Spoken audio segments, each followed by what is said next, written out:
22 तारखेला शासकीय सुट्टी जाहीर करावी अशी मागणी रामभक्तांनी मोठ्या प्रमाणावर महाराष्ट्रामध्ये मला केली आहे।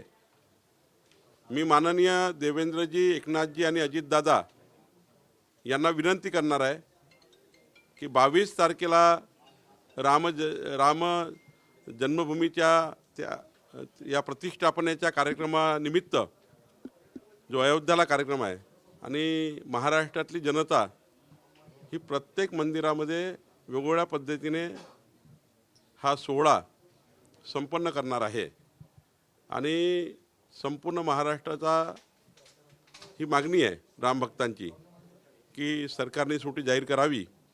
तर मी आज माननीय मुख्यमंत्र्यांना मागणी करणार आहे की महाराष्ट्रामध्ये 22 तारखेला अयोध्याला जी प्रतिष्ठापना होणार आहे प्रभू रामचंद्राची, त्या दिवशी महाराष्ट्रातसुद्धा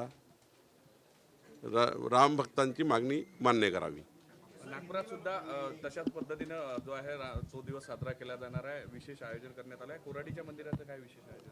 महालक्ष्मी कोराडी मंदिरामध्ये 6000 किलो एकाच कढईमध्ये राम हलवा तयार होणार आहे आणि 6000 किलो एकाच कढईमध्ये राम हलवा करण्याकरता महालक्ष्मी जगदंबा ट्रस्ट आणि हा जो हलवा तयार करणार आहे सुप्रसिद्ध शेफ विष्णू मनोहर हे या ठिकाणी हा राम हलवाचा कार्यक्रम करणार आहेत।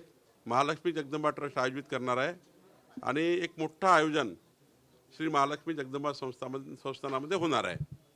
संतोष बांगर यांनी म्हटलं की 2024 मध्ये नरेंद्र मोदी पंतप्रधान नाही झाला तर महाराष्ट्रात मी फाशी घेईन। काय संतोष बांगर म्हटले की 2024 ला मोदीजी पंतप्रधान समजा नाही झाले तर मी घर चौकात फाशी घेईन। नाही, त्या भावना व्यक्त केल्या असतील ह्या भावना आहेत, पण त्यांना हे माहिती आहे आणि हे देशाने ठरवलं आहे की ऐतिहासिक बहुमताने माननीय प्रधानमंत्री नरेंद्र मोदीजी 2024 पुनः प्रधानमंत्री होणार आहेत। देखिए, मैं महाराष्ट्र की जनता ने जो मुझे निवेदन दिए है, सारे राम भक्त की डिमांड है महाराष्ट्र में जब अयोध्या में प्रतिष्ठापना हो रही है, रामलला विराजमान हो रहे हैं, उसी समय पर महाराष्ट्र के सारे मंदिरों में अलग अलग आयोजन राम भक्तों ने किए हैं। ये आयोजन के लिए सरकार ने उस दिन छुट्टी देना चाहिए, गवर्नमेंट छुट्टी होनी चाहिए, ये डिमांड राम भक्तों ने की है। मैं महाराष्ट्र के मुख्यमंत्री एकनाथ शिंदे जी, देवेंद्र जी और अजित पवार जी से विनती करने वाला हूँ कि आप सोमवार को 22 तारीख को सरकारी छुट्टी जाहिर करें, ऐसे में विनती करने वाला हूँ।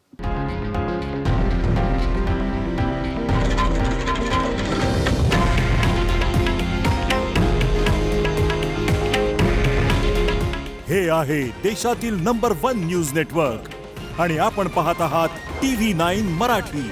काळजी तुमची, हित महाराष्ट्राचं।